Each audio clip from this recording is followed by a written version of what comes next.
Hello, नमस्ते। मैंने अपने पिछले वीडियो में आपसे बात की थी स्टेजेस ऑफ डेवलपमेंट के बारे में according to Rose and according to Sally. इन्होंने हमें 4 स्टेजेस दी थी हमें डेवलपमेंट की: infancy, early childhood, late childhood and adolescence. आज मैं बात करूंगी आपसे स्टेजेस ऑफ डेवलपमेंट के बारे में by E B. Hurlock. E B. Hurlock ने कितनी स्टेजेस दी थी? तो मैं सबसे पहले अगर बात करूं तो उन्होंने सबसे पहली स्टेज हमें दी थी प्री नेटल पीरियड। ये हमारी फर्स्ट स्टेज उन्होंने दी थी, जो कि थी 0 to 280 डेज। 0 to 280 डेज क्या है? यह है कंसेप्शन डेट, यानी कि जब से बच्चा भ्रूण तैयार होता है गर्भ में, तभी से उन्होंने यह दिया था 0 to 280 डेज, यानी बेबी जब वॉर्म में होता है। इसके बाद में उन्होंने सेकेंड स्टेज दी थी इन्फेंसी स्टेज। इन्फेंसी स्टेज जो है हमारी वो जाती है फ्रॉम बर्थ टू 2 वीक्स, यानी कि बच्चा जब जन्म लेता है उसके 2 हफ्ते तक 2 वीक्स का टाइम होता है, जब बच्चा की आंखें भी ठीक से नहीं खुल पाती हैं, उस टाइम का, उस पीरियड को उन्होंने इन्फेंसी स्टेज बोला है। क्योंकि जब हमने रोज और सैले के बारे में पढ़ा था तो उन्होंने इन्फेंसी पीरियड क्या दिया था हमें?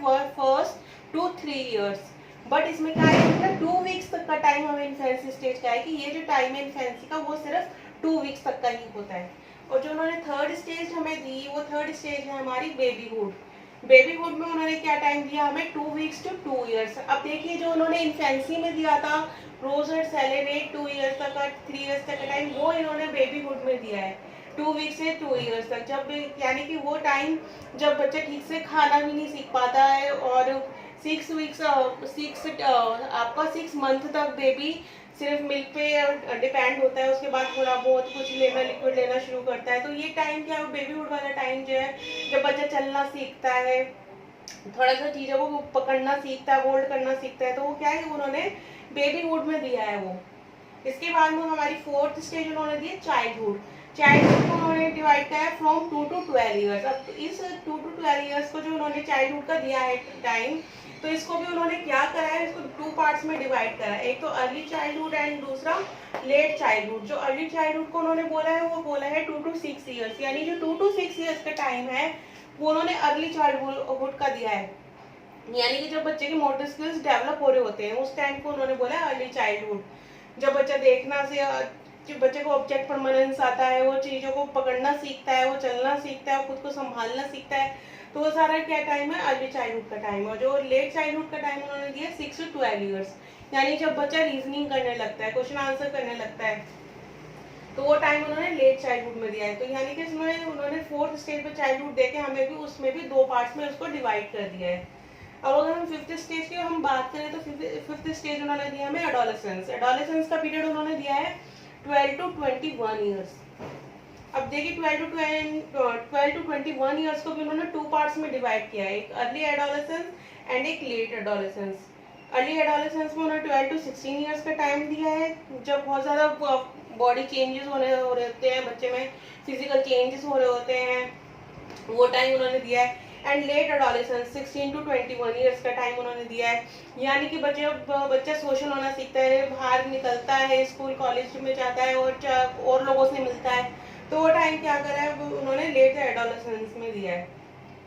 ये 5 स्टेजेस हमने पढ़ी। इसके अलावा भी ई.बी. हरलॉक में हमें टोटल 7 स्टेजेस दी थी, जिसमें उन्होंने एडल्टहुड की भी बात की थी, एडल्टहुड के बाद में उन्होंने ओल्ड एज की भी बात की थी।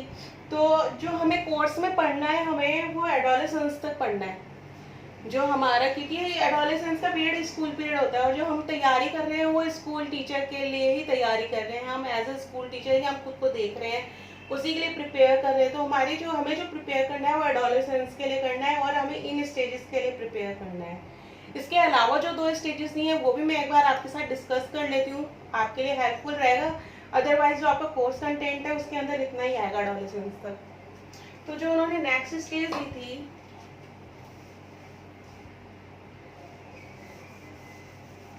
तो मैं नेक्स्ट स्टेज की बात करूँ तो नेक्स्ट स्टेज उन्होंने दी थी एडल्टहुड। एडल्टहुड को हम माना जाता है कि मैच्योरिटी पीरियड, कि हाँ इतना मैच्योर बच्चा हो जाता है कि वो चीज़ों को सीख सके। तो उन्होंने किसकी बात की थी?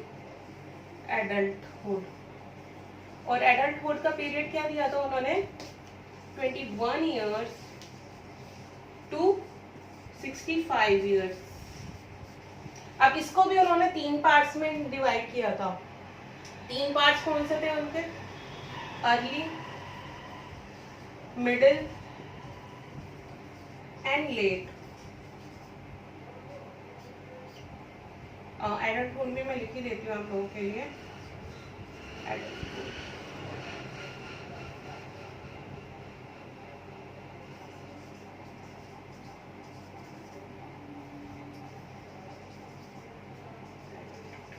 अब देखिए ये जो इन्होंने पीरियड दिया था एडल्टहुड का 21 ईयर्स टू 65 ईयर्स, तो उन्होंने किस में डिवाइड करा था? ये उन्होंने पहले सबसे पहले करा था 21 to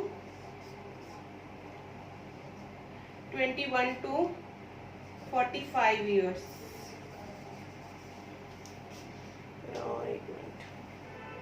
sorry 25 years, 21 to 25 years का टाइम उन्होंने दिया था अर्ली एडल्टहुड का। यानी उनके अकॉर्डिंग इस 25 एज तक भी पूरा बच्चा मैच्योर नहीं कर पाता, जिसको हम बल्कि एडल्ट बोलते हैं, बट वो नहीं हो पाता। तो उसके हिसाब से, क्योंकि वो डेवलपमेंट है, डेवलपमेंट देखिए निरंतर चलती रहती है। कंटिन्यूटी में जब मैंने प्रिंसिपल आपके साथ डिस्कस किया था, तो डेवलपमेंट क्या है, वो लगातार चलती रहती है, वो तो बर्थ टू डेथ तक जाती है। तो इसलिए उन्होंने सारी स्टेजेस बनाई थी टिल डेथ तक की। और मिडिल एडल्टहुड में उन्होंने दिया था 25 टू 45 ईयर्स तक का टाइम, और लेट एडल्टहुड में उन्होंने दिया था 45 टू 65 ईयर्स तक का टाइम। ये उन्होंने दिए थे एडल्टहुड के, कि एडल्टहुड को भी उन्होंने 3 पार्ट्स में डिवाइड कर दिया कि इन स्टेजेस में भी अलग अलग तरीके का डेवलपमेंट होता है जो एक इंसान में, एक ह्यूमन बीइंग में होता है। और इसके अलावा जो उन्होंने 7th स्टेज दी थी हमें, 7th स्टेज उन्होंने दी थी ओल्ड एज की। ओल्ड एज का क्या था इसमें? Above 65 years, above 65 years till death। यानी उनके अकॉर्डिंग 65 ईयर्स तक भी कंप्लीट नहीं हो रही है डेवलपमेंट, वो भी चलती जा रही है टिल डेथ तक आपकी। तो ये उन्होंने 7 स्टेजेस दी थी डेवलपमेंट की। बट हमें जो पढ़नी है, जो हमारे कोर्स कंटेंट में हो, चाहे वो सीटेट है, चाहे वो बीएड है हमारा, चाहे वो आप एसटेट, यूपीटेट किसी के लिए भी प्रिपेयर करें, तो आप एडोलेसेंस तक के लिए करें, क्योंकि एडोलेसेंस का पीरियड जो है, क्योंकि एक बच्चा जब 12th तक में भी होता है तो उसके एज जो होती है वो 17-18 रहती है। तो इसलिए हमें एडोलेसेंस तक के पीरियड तक के लिए का ही हमारा कोर्स कंटेंट में, इसके आगे का भी मैंने आपके साथ डिस्कस किया है, ताकि अगर आप कहीं पढ़ते भी हैं तो आप कंफ्यूज ना हो इस चीज़ को लेके। तो ये मैंने आपके साथ डिस्कस कर लिया था। अगर आई होप आपको समझ में आ गया होगा। अगर आपको इससे रिलेटेड कोई भी कन्फ्यूजन हो, कोई भी क्वेश्चन हो, तो आप कमेंट बॉक्स में मेरे लिख सकते हैं, मैं आपको उसका सॉल्यूशन ज़रूर करूंगी। और अपने नेक्स्ट वीडियो में अब आपसे शेयर करूंगी इन्फेंसी पीरियड के बारे में, कि इन्फेंसी पीरियड होता क्या है और उसमें क्या क्या चेंजेस होते हैं। ये तो अब मेरा नेक्स्ट वीडियो उस पर रहेगा। थैंक यू, धन्यवाद। वीडियो को लाइक सब्सक्राइब ज़रूर करें।